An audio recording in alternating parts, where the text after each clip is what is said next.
Hi, everybody, and happy Monday. It is day 36 of our series of 60 days of restoration hope. And today we're going to talk about something we need today and every day, whether you're in a crisis or recovery or just going through life, the good news about peace. Go into peace. Daughter, your faith has made you well. Oh, okay. It said it was disconnecting. When you live daily in the distressing aftermath of disaster, as the bleeding woman in Luke 8 did, it may seem too risky to believe that Jesus will make you well and bring you into his peace. The day of the diagnosis has long since passed.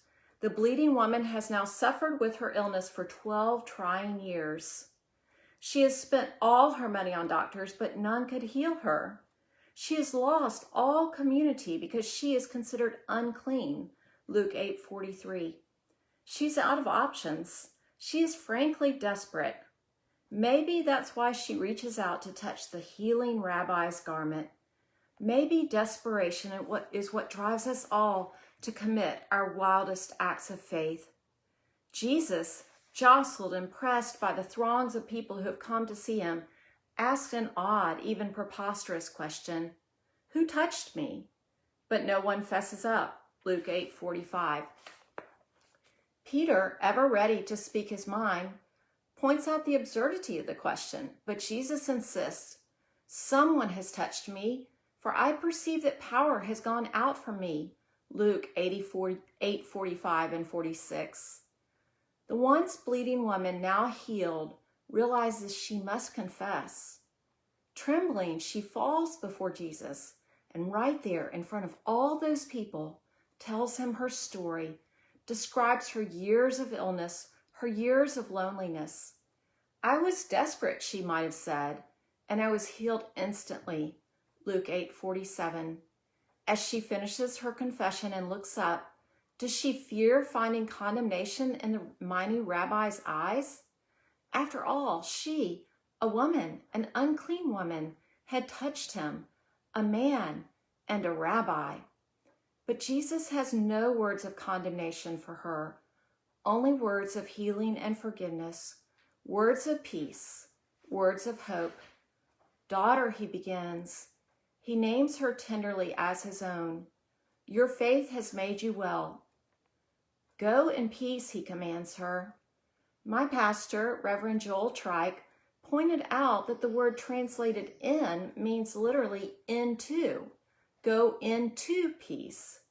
Jesus is inviting her into peace, into a new life as a child of God, which would replace her old life of worry and despair over her chronic medical condition.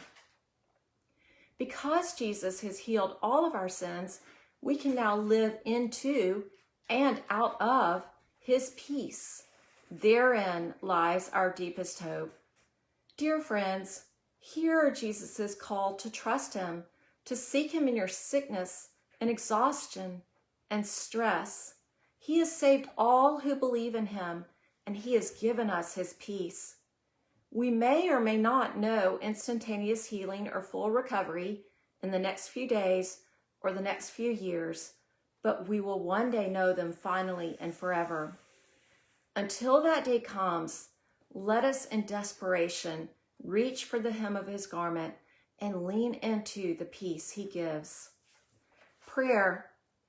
Dear Jesus, we are desperate to be healed. We aren't even strong enough to reach for you. Give us the faith we need. Help us to live into your peace even when ongoing struggles threaten to unsettle us. In your healing name, amen. Further encouragement, read Luke 8:42 through 48. Listen to Heal Us, Emmanuel by Indelible Grace.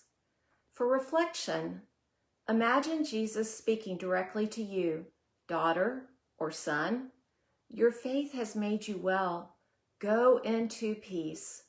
Write out or pray aloud your response to these words. Thanks for joining me today. Remember that there is a playlist of all the videos.